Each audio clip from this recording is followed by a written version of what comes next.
Thank you for tuning into this question and answer video to ask two of the Green Party leadership candidates a few questions about topics that the Greenhouse think tank has been researching over the past few years that are close to our hearts. This video complements a series of posts on the Greenhouse think tank website with Q&A from the leadership and deputy leadership candidates, and you can see the show notes for the link. We'll be covering several issues which we hope might be of interest to British audiences, especially Green Party members taking part in the postal vote over August.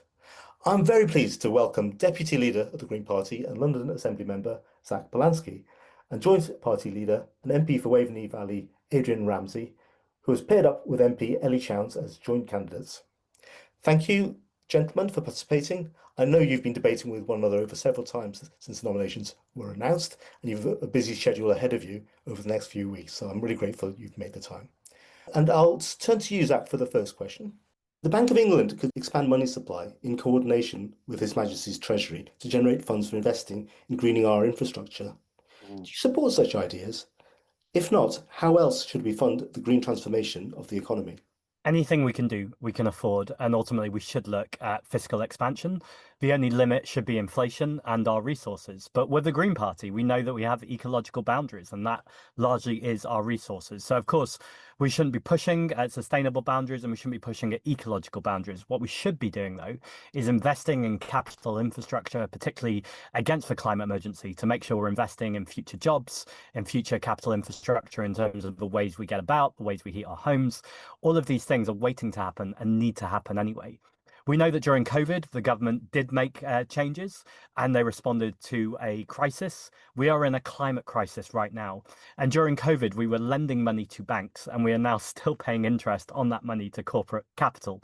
That makes completely no sense. And that is all the result of political choices. We should make different political choices. So, broadly, Zach, would you be in favour of expanding the supply of money, or would you be trying to sort of increase taxes to remain within the kind of fiscal envelopes? I don't think it's an either or, but I think we always need to be clear that we are not taxing people to raise money. We have a sovereign currency and we know that we can do that. Having said that, we do have mass inequality in our society, and taxation is a really effective way of reducing that inequality. And I think there's a moral principle here too, that those who work with their hands or with their brains are often paying more tax in their earned income than someone who is a multimillionaire or billionaire who is sleeping, who is paying less tax on unearned wealth. So those are things we need to fix anyway, but we're not fixing them necessarily to invest in our public services. We can and we should do that anyway. And do you think that the wealth taxes that are being proposed are going to be adequate? I mean, at the moment, the Green Party is advocating sort of a threshold of about 10 million assets. Yeah, so we're advocating for 1% on £10 million or more, or 2% on £1 billion or more. I guess the question adequate is relative. I think it's adequate in terms of really kickstarting that conversation, in terms of the really important narrative that people who have immense amounts of wealth will not just leave because actually it's an assets. And when they're hoarding those assets, that's bad for our economy anyway, because that's money that could be flowing around it. Is it adequate? No, it's not. There's lots of other things we need to be doing. But considering how much of a narrative struggle is going on at the moment to win this first argument that the super wealthy should pay a little bit more in tax, I think let's focus on that. And then the next steps, I think, are clear where we need to go, but I think one step at a time. So, if I'm hearing you correctly, you're suggesting we start off with the super wealthy, but then head down the wealth Gini coefficient as people get more used to the idea. Yeah, I also think there's an argument that needs to be made in this country that lots of us, and I say lots of us, not meaning the poorest people in society, but sort of middle earning incomes, probably do need to pay a little bit more in tax as well as, and that is also a healthy thing, um, as in most of Western Europe. But right now, when we have such deep inequality, since COVID, billionaire wealth has doubled while our public assets have been absolutely stripped away. So I'm definitely not advocating right now for more taxation, even on middle income earners.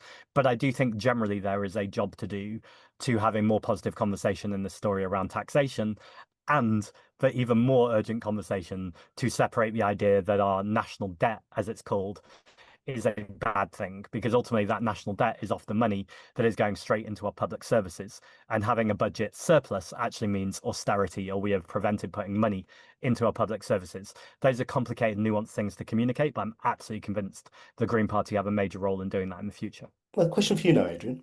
Well, hello, Prashant, and thank you very much to you and Greenhouse Think Tank for organising this discussion and for all the work that you do to generate evidence, ideas, thinking, and discussion in the Green Party and the wider Green movement. It's such an important part of our movement and of our party.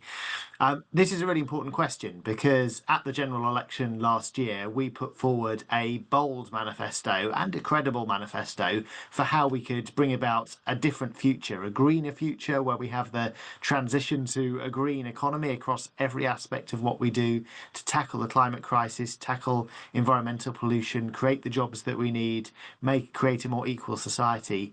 And we also showed how we want to invest properly in our public services and in tackling inequality as well. And clearly, our ambitions for investment were well ahead of where any of the other parties are. And I was tested forensically during that general election on exactly how we would make those things happen. So, very happy to revisit that with you now. I mean, we've got to put in substantial investment into moving to a green economy. And I completely agree with the Climate Change Committee's conclusions, which highlight that actually not only is this crucial for seeking to avoid the worst effects of climate breakdown and insulate Britain as far as we possibly can from the effects of the changing climate, which are already happening around us. But actually, as well as making environmental sense, it also makes economic sense. It will cost far more if we don't invest than if we do because of the problems we'll have to clean up. And so, whilst the sums are significant, we've got to recognise the paybacks there will be environmentally, economically, in terms of the good quality jobs we can create in green industries where people are then able to pay back into society through their income tax.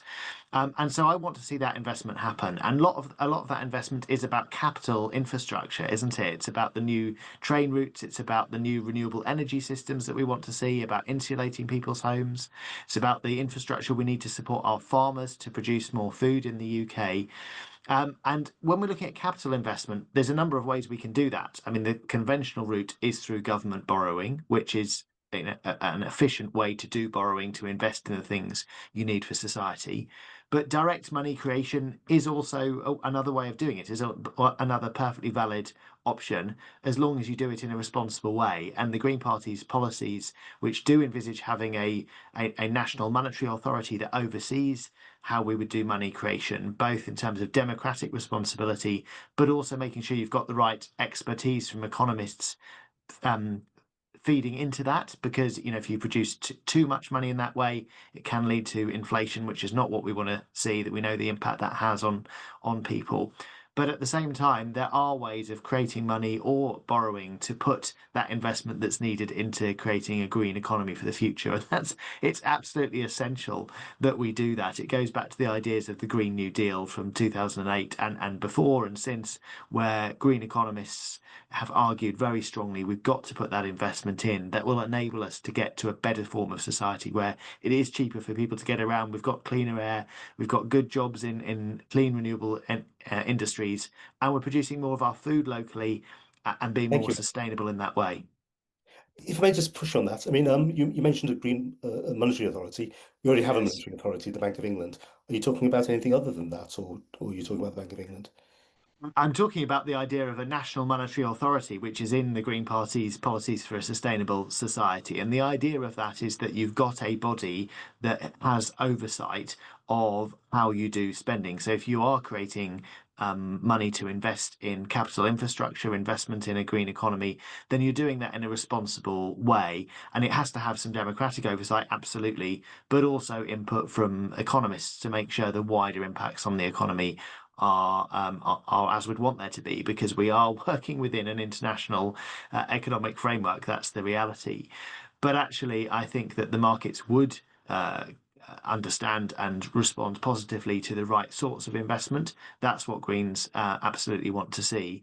And that's what we're arguing and putting forward. And actually, if you think back to how Gordon Brown dealt with the international crash in 2008, the idea of quantitative easing, of pumping loads of money into the economy, was something that was sort of put forward then as the savior of the economy, but actually he was just pumping money into the economy in a totally values-free way. We could at that time have been putting money into the economy in a way that was investing in the green industries of the future. That was why the Green New Deal was born as an idea at that time. And so that's the sort of thing I want to see, is making sure that if we're putting money into the economy, we're doing that in a way that's creating the transition we so desperately need.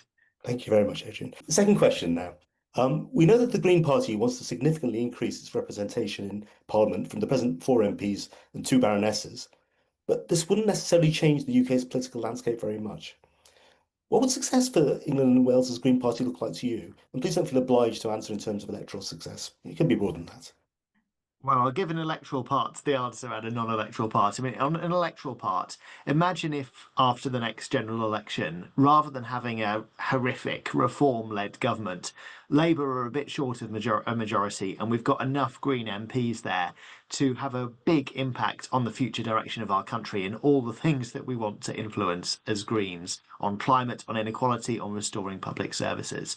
We could achieve that if we build on the transformational, record-breaking success we've had of recent years and scale up what we learnt and delivered successfully in 2024 to have far more target seats next time and get far more Greens elected. If we continue to have leaders with that track record of winning under first past the post, as Ellie and I do, and of speaking to a wide audience, taking that Green message to a wide audience that's needed to win under the voting system we have, then we can absolutely make that happen. So in electoral terms, that would be my aim, as well as making sure we make the breakthrough into the Senate next year and continue to win many, many more councillors, as we are doing with that fantastic trajectory of recent years.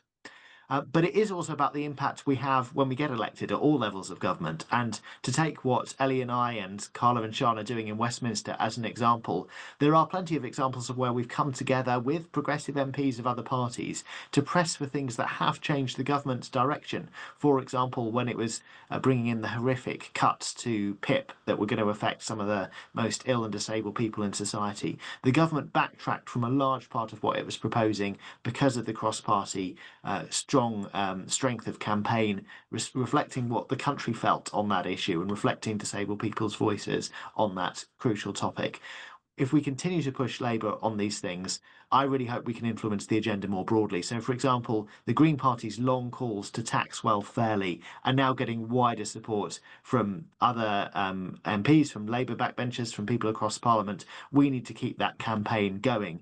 Just as our calls for recognising the state of Palestine, we had 270 MPs sign a letter on that last week. Now suddenly the government's thinking about it. And Greens have been part of that. Ellie's been calling for recognising the genocide in Gaza and standing up for an ethical foreign policy every week in Parliament. So whether it's on calling out the backsliding on climate and nature, whether it's on an ethical foreign policy, whether it's on protecting the most vulnerable, what we're doing in Parliament is seeking to shift the agenda and the debate. We can already show we're doing that. And if we continue to have Green leaders at the heart of British political debate in Westminster, we can continue to shift that debate. Thank you very much. Zach, can I just ask you the same question, the second question? Success looks like when we're no longer the most nature depleted or one of the most nature depleted countries in the world, when we're actually mitigating our emissions and we're taking climate adaptation seriously. Success looks like major investment into the public sector, particularly around things like installing heat pumps and insulating our homes so they're warmer in the winter and cooler in the summer. That's both important to do for the climate crisis. It's important in terms of lowering people's bills, but it's really important too in creating great green jobs that can be in the public sector, that can be paid properly, where people at work can be treated with dignity and care and proper working conditions and have the right to organise and strike if necessary. So what does success look like? It looks like transforming our society. It looks like making sure that we're making the case for beautiful green spaces that people can enjoy more time with friends, family and loved ones, where we're not working more hours for less pay, but actually we have a 4-day working week and potentially universal basic income and or universal basic services. There's a debate to be had there, but fundamentally the important thing for me is that people are not living in precarious lives and actually people have the safety and security they do. And also, just to finish off this answer, as a previous theatre actor, it's about art and culture too, where people aren't just kind of on a rat run or just trying to get by, but actually everyone, and not just wealthy people, have access to what diverse cultures feel like and look like, to the art of storytelling, and crucially knowing that they are the protagonist in every story. I mean, obviously, there's a political aspect to this question as well. And the Green Party of England and Wales, I think all parties would echo some of the things that you've said. But how would a party actually, which is in a minority government at best, how will it actually, what will it be doing? What will it have been seeking to achieve? So if we are talking in electoral politics, that's, I think, even easier. We cannot have slow and steady incremental change. And I was so proud that we've won 4 MPs. I worked really hard, as so many thousands of members did, while I've been deputy leader, to go all around the country, campaign, door knock, leaflet, target to win. That's not going to change under my leadership. I want to continue to doing that. The real challenge here, though, is if we don't break through on national media and if we aren't telling more powerful stories, the amount of MPs we can get is quite capped because actually the amount of money, the amount of resource time it took to get those MPs elected, right now, every single MP we have is either been a party leader or is running to be a party leader. That's not a replicable strategy. There is so much skills acquisition we need to do in this party, and that involves having a leadership team that is outside of Parliament so the parliamentarians can focus on scrutiny and on legislation and doing the brilliant work they are. And the 3 people who are outside of Parliament, i.e., me and 2 deputy leaders, can do the movement building, can work with trade unions, can work with campaign organisations, can work with grassroots Greens organisations to build a mass movement. And that's exactly how we look at more like 40 MPs next time. But also, the very last thing I'd say is this isn't some abstract idea. When we look at the Lib Dems, they have 72 MPs. Great, I'd love 72 MPs. But they don't have a coherent narrative. I don't know what they want to do to transform society or what they really stand for. And I never want us to replicate a Lib Dem strategy of having a big bunch of MPs, but not knowing what we stand for. It's really clear what the Green Party mission is. So, yes, we need more MPs, and that's why I advocate for Target to win. But I advocate scaling it up through a mass movement that is through the media and social media, where we cut through with clear communication, with exciting messages, and inspiring people so we can build the next generation of Green MPs. Thank you very much. Next question. Many people have written about the deficiencies in GDP in measuring well-being and criticized society's obsession with its growth. How would you address the inevitable mainstream response that we'll be unable to fund public services without some kind of economic growth? I think there's no other way to do it but then go to toe and be brave and tell the truth. And the truth is that trickle-down economics has completely failed this country. The truth is that Liz Truss was not an aberration. She is a natural extension of both Tory neoliberal ideology, but frankly, exactly what the Labour government are doing now. They're doing it slightly different, and there's more nuance to it. But if essentially they're talking about taking off the reins, deregulation, making sure that they're not actually investing in the public sector, but they are, it's almost even worse when you think about GB trains, that they talk about, the railways, that they talk about nationalising our railways, but then the rolling stock, the actual train itself, is the thing that isn't nationalised. That then, at least you could argue the Tories are honest about the fact that they're taking our public money and investing in the free market or the private market. But Labour are doing it under lots of bureaucracy and lots of trickiness. And I think one of the places this is most stark to me, actually, is when we're spending £15 billion on nuclear weapons.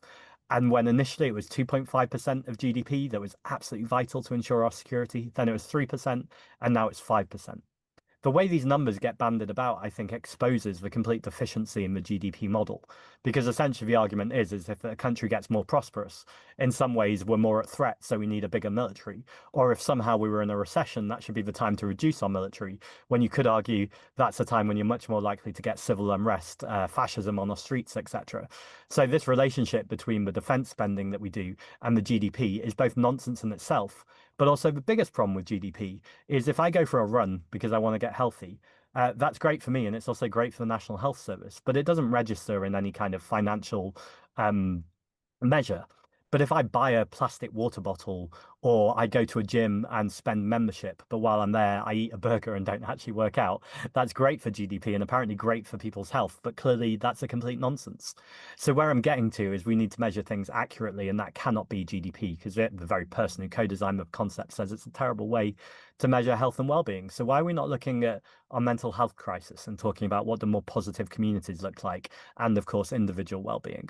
What does it look like when we deal with the gender pay gap, the disability pay gap, the ethnicity pay gap? I think we actually need to look at the measures and criteria that actually matter.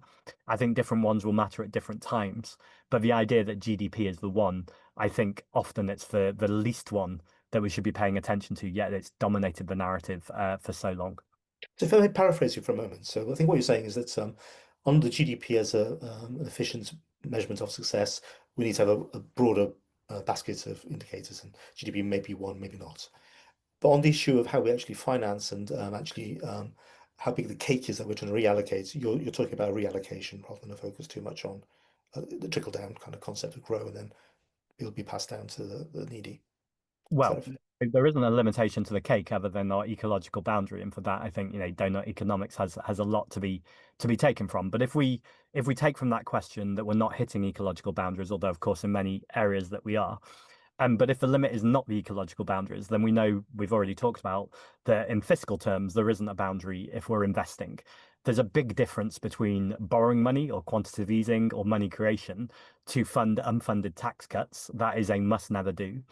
But all of those measures to make sure that we're investing in this country is absolutely what we should be doing, because we know there are spending multipliers. There's been amazing work from Matthew and Elliot Johnson and Howard Reed here, which talks about, and then indeed the Greenhouse think tank, I know lots of organizations have been on this, that every pound we spend into the economy, when we're actually spending it on something that is going to be to tackle the climate emergency or to improve our communities, that is an investment. So it's not just a spend where it's going into some kind of sinkhole. What it's actually doing is creating money for the future. We know the biggest thing to hold us back in terms of a society is austerity. Not only is it holding us back economically, I'm more worried about the fact that it's holding us back in terms of the lack of change in people's material living conditions is exactly what empowers someone like Reform or Nigel Farage to turn to working class communities who need their material living conditions changed, but not change those conditions, but point and scapegoat at migrants, at trans people, at disabled populations. And that is literally giving rise to fascism. So it's a really important question here in terms of what we do with this cake. And I want it to be heard very clearly that there is limitation to the cake, but the limitation is our natural ecological boundaries. The limitation is not the fiscal rules that are entirely made up to please markets. And the most deep irony here is that the markets have rejected Rachel Reeves anyway. Thank you very much.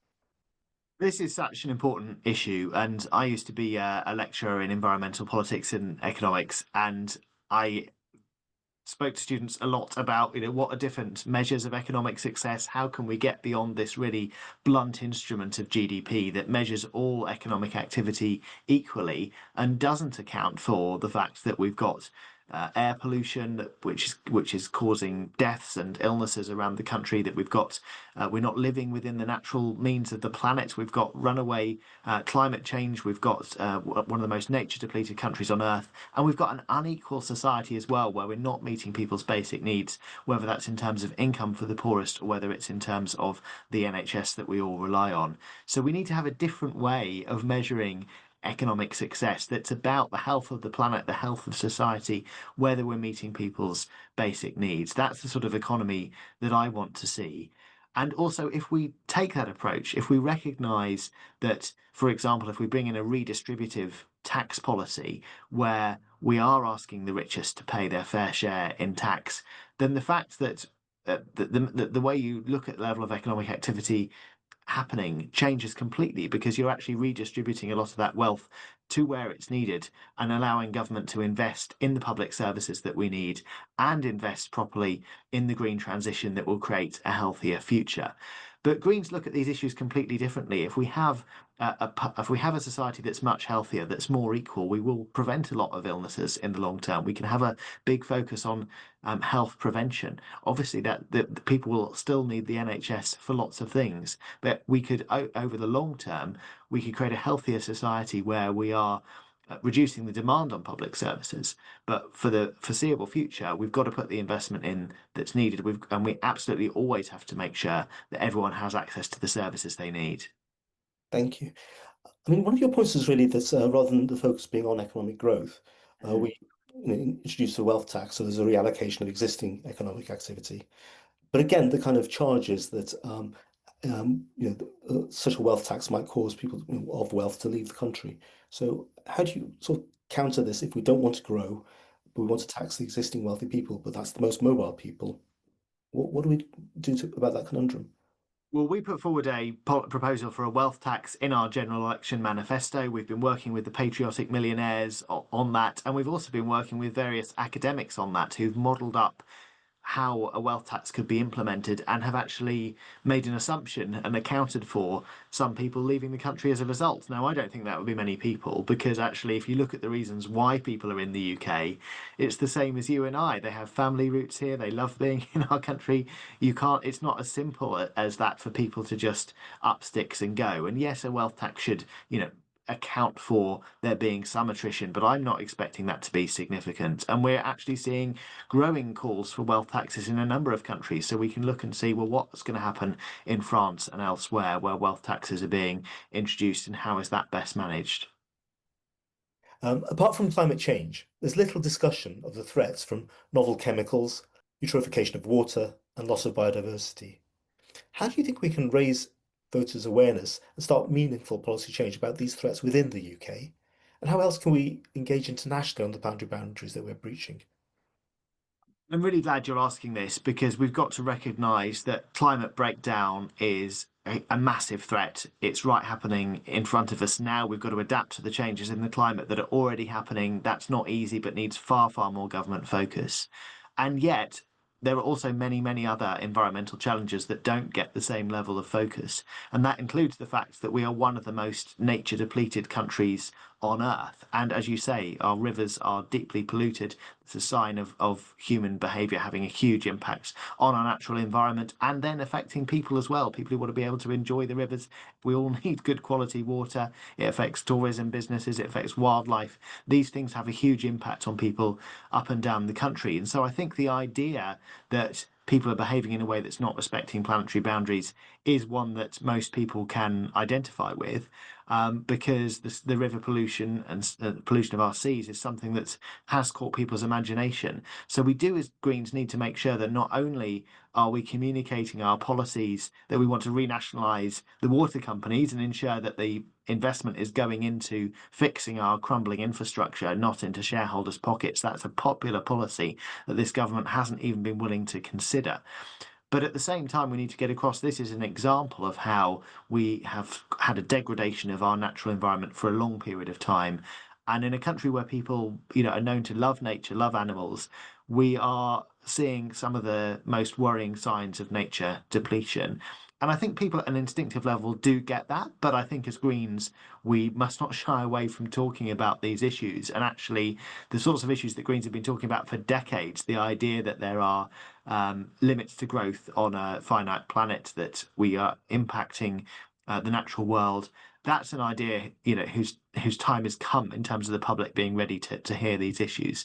So let's talk about the impact that it has on people's everyday lives. Let's talk about the impact it has on the economy, on pushing food prices up, for example, and how we need to see a relocalization of much of our economy. We want to be more resilient in our regions, in our country, with the things that we produce. And we want to support more regenerative agriculture, which is so crucial to tackling the problems of pollution that we face. And we want to support more farmers going in that direction. So practical policies that will make a difference. But yes, catching the eye, as this scandal of river pollution has done, about the degradation of the natural environment. And I mean, some of this will obviously require international collaboration. And as we know, there's been a bit of a breakdown of a lot of the kind of international conventions and some of the kind of decision-making processes. How do we go about working with other countries now, especially with the sort of reluctance that the US is showing since elections?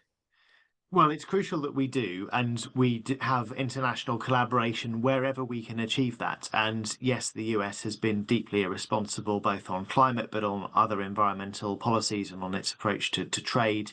But we need to make sure that sustainability is built in at the heart of trade policies, of environmental agreements that we come up with other countries. And we've actually seen recent government trade agreements over the years since Brexit go in the wrong direction, go in the direction of agreeing more long distance trade of goods that then could undercut our own farmers if we're importing foods from Australia, for example, produced to lower environmental or animal welfare standards than will be produced in the UK. That's the opposite of what we need. It's why I want to have a particularly strong focus on trading with the EU, where standards tend to be higher and goods are coming from a shorter distance. But any trade deals need to have the environment built in at its absolute core. And we need to have far more of a focus as a UK, whether it's on our manufacturing, whether it's on our farming, on more resilience on more regional and UK production of the goods and services that we need. And we actually saw that in the steel debate, didn't we? Interestingly, the government decided that there was going to be a case for nationalising steel. Well, actually, let's look at what do we need steel for in the green industrial revolution for example, more trains, more train routes, more wind turbines, and actually producing those things in the UK is going to be better especially if we're producing them with green steel, which we absolutely must get. That must be a crucial part of the transition. That's going to be better than long distance transportation. That's just a quick follow-up question on that. I mean, a lot of the actual work on international pollution, biodiversity loss, it's not really a trade issue. It's mainly done through other conventions, Biodiversity Convention, the New Oceans Convention. How should we sort of reignite that kind of process, do you think? But it's critical for the UK to be absolutely front and centre of that. And that starts with showing leadership ourselves, with making sure that our own plans for restoring nature, and it's not just about halting nature loss, it's actually about nature restoration, are actually on track. And compared to the amount of attention that the crucial net zero goals get, the fact that the UK government already has a target of restoring 30% of land and sea for nature by 2030 gets very little attention. So we need to be showing leadership by example and absolutely fully engaging in those international discussions on biodiversity treaties, on other international conservation treaties, to make sure that the world as a whole is working on nature restoration in a way that is actually going to provide a livable planet long term and addresses the huge risks that we face, whether they're risks to our food supply, our water supply, to clean air, as a result of degradation of the natural environment and species loss. Thank you. Zach, can I just ask you the same question? Yeah, I spend a lot of time and have for the last few years traveling around the country giving talks and rallies. And one thing I very often talk about is this idea of intersectional justice, that the Green Party care about environmental justice, and that is absolutely interlinked with social, economic, racial, democratic, international justice, all of those justices. But what I've been doing recently is actually telling a story, a very specific story, because I think it demonstrates all of these in a much more tangible way. Now, I know the answer is going to be 2 minutes, so I'll give a very, very short potted version, but I would encourage people to go to truthaboutzane.com for more detail about what I'm about to tell. So in 2008, there was a flood in Chertsey, which is in Surrey, where a contaminated land site was flooded with floodwater, releasing hydrogen cyanide, which killed a young boy at 8 years old. It was in 2012, called Zane. His father, Kai, has been incredible ever since, going around the country. He's paralyzed and is in a wheelchair, talking about the risk of contaminated land. And as I've been telling this story, more and more people have come to me, particularly who live on council estates, and very often working class people and or people of colour. And they've said, we've got this problem on our estate where something's been built on contaminated land nearby, and we are breathing in all the noxious fumes, our eyes are itchy, and when we complained to the private developer, they hired an air pollution unit that they hired. So they were not independent. This was a group of people hired by the private developers to tell everyone that everything is okay for their health and everything is going to be fine. And the reason why I'm telling this story is this is an environmental issue in terms of we have these contaminated land sites. We know the issue of forever chemicals is an absolute ticking time bomb. I chair the fire committee in London, and I've been talking about how the blood scandal, the post office scandal were things that people knew about, but never really came into national media until it blew. And I really believe that forever chemicals is going to be one of these stories, because actually the amount of times going around the country now, people have told me about their health. I met recently in Runcorn when I went there for the by-election, a dairy farmer who said he was having cows born with 3 legs. There was 2 babies that had been born blind in the area, and Monsanto for years ago were pumping contaminated land or dropping, sorry, toxic waste onto the land, which of course gives risks for food security and what's going on in our food. Very difficult to answer this in 2 minutes because you could talk for hours about this. But I guess my potted answer is this is, I think, a huge area of research that's going to become more and more interesting to people as we get more science about it and more research. And my job as a politician is to tell the stories with the science and research to make them interesting to grab people so they demand political change. Thank you. There's a follow-on question there really about how we engage on these issues internationally, because a lot of them are actually sort of transboundary effects, biodiversity loss, climate change, obviously, but also some of the acid rains and some of the water pollution. Because the kind of slight breakdown now in some of the kind of international conventions and the kind of decision making, particularly with the US pulling out of some of these. I mean, how do we engage internationally on these kind of planetary boundaries, especially the new ones that haven't really been a topic of discussion yet? The first thing to say is we absolutely have to. And when people say, "Oh, what difference will it make?" I think we do need to keep on to the idea of our country being, I was going to say a global leader, but maybe we could even drop the leader language. But being globally responsible, I think, would probably be more nuanced. We need to recognize through colonialism, empire, the Industrial Revolution, we have both a moral responsibility to accept the problems in the world have often been exacerbated by us, both in terms of a climate crisis, but even more obviously in terms of Afghanistan, in terms of Libya, in terms of foreign interventions that we have played major roles in. And I think there's a role here, particularly as the US seems to be going down this absolute spiral, to work even more closely with our European partners, knowing that Europe is at its heart meant to be a peace project, and also countries in the global south that have so often been left out of the conversation. It's interesting. I was on a panel recently with Assad Rehman from War on Want, and someone mentioned the Green New Deal. And he spoke very powerfully about how it's irritating to people from the global south when the Green New Deal is suggested as if that's some sort of new thing since 2008. And actually, there are plenty of countries in the global south that have long, for decades now, in fact, generations, been talking about the global inequality and the complete risks to their population. He also said powerfully, and I just want to put this in here, when global south communities look at Palestine, they both see their history in terms of colonization. They see the genocide that's happening right now in the present, but also they see the future. They see the future if there is not a huge change in how we do global politics. And I think the UK has a huge role to play there in taking responsibility for that. To answer your question more directly, though, we need those binding agreements.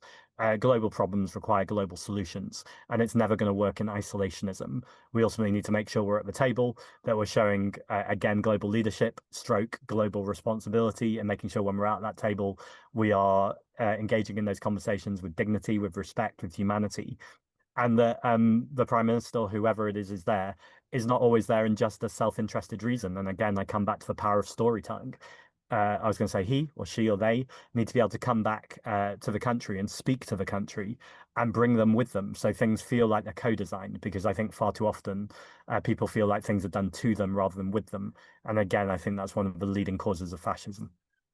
Thank you. Question 5. On which issues should the Green Party be a broad coalition that embraces diverse opinions? What specific issues do you feel a unified position is needed where we don't compromise on our core values?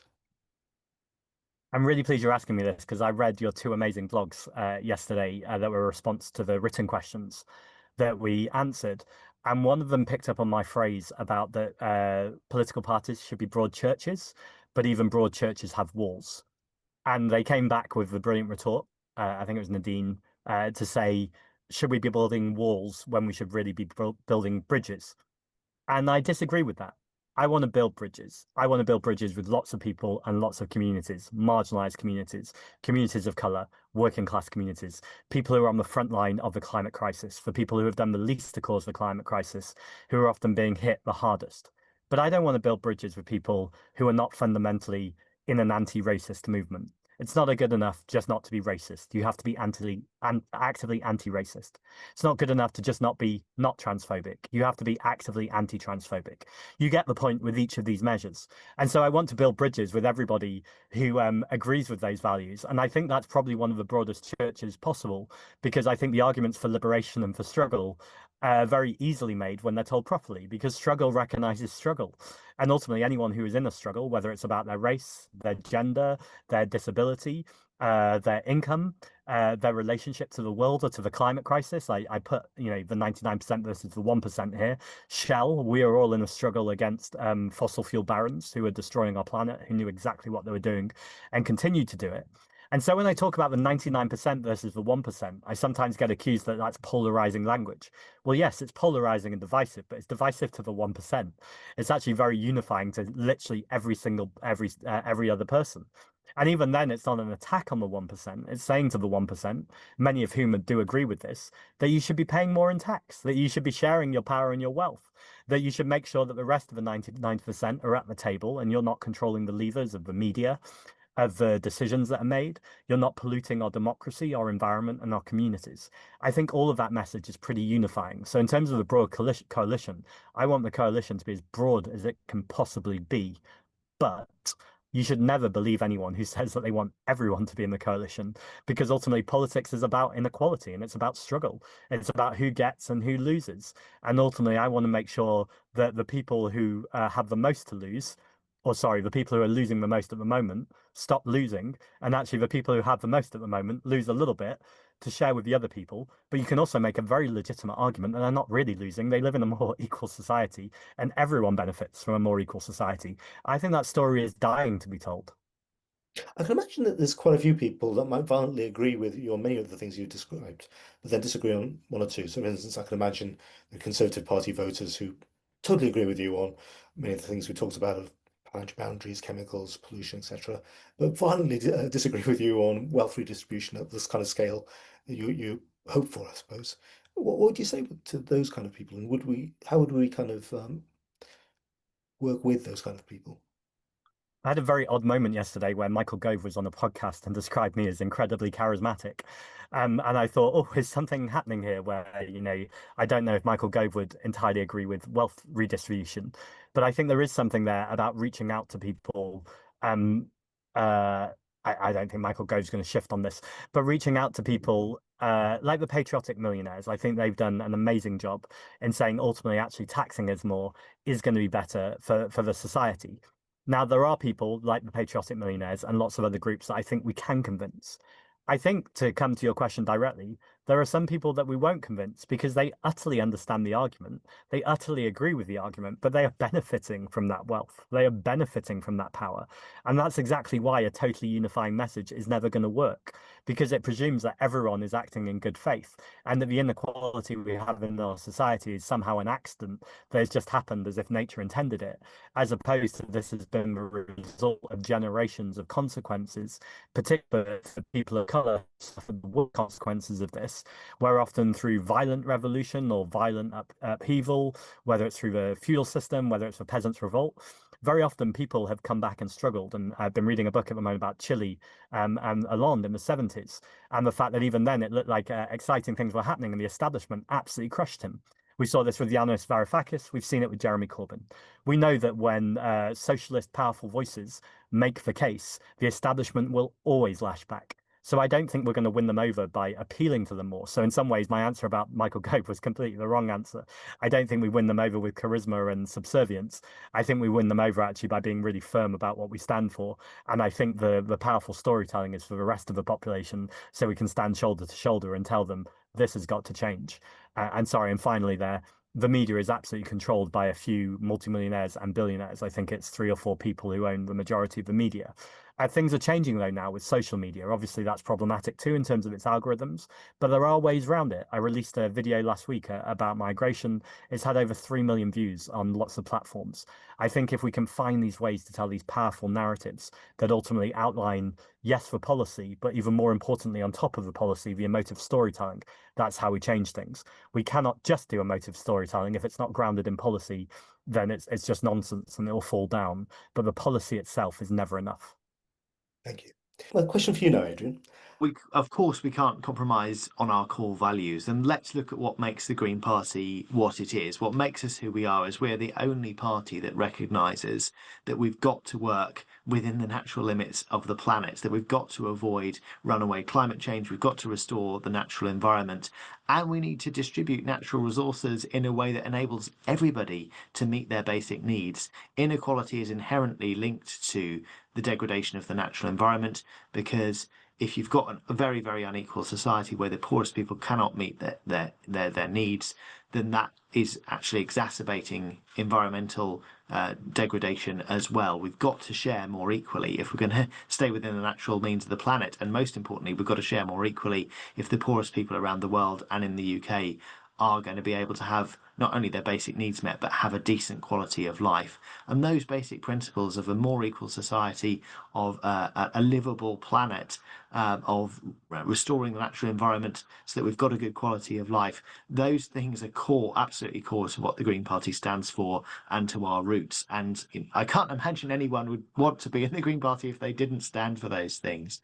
Now, of course, as a party, we have a debate on what are the right policies towards achieving that. And so, for example, I think it's totally legitimate that on the discussions around energy, I support the Green Party's policies that we shouldn't have new nuclear power stations, because I think that that money would be far better spent on investing in renewable energy and on energy efficiency in terms of the timescales of that impact, and also in terms of us not having an answer to the nuclear waste problem.